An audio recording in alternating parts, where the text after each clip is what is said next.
Good day, Crafters. So may panibago tayong project ngayon. Itong ating ESP32 testing kit. So pwede tayo dito mag-practice ng ating project sa ESP32. So pwede nating wiringan to.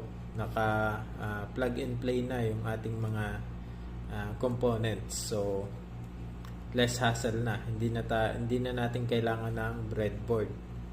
So ayan, kinokompleto pa lang natin yung setup. So parang ganito lang yung mangyayari.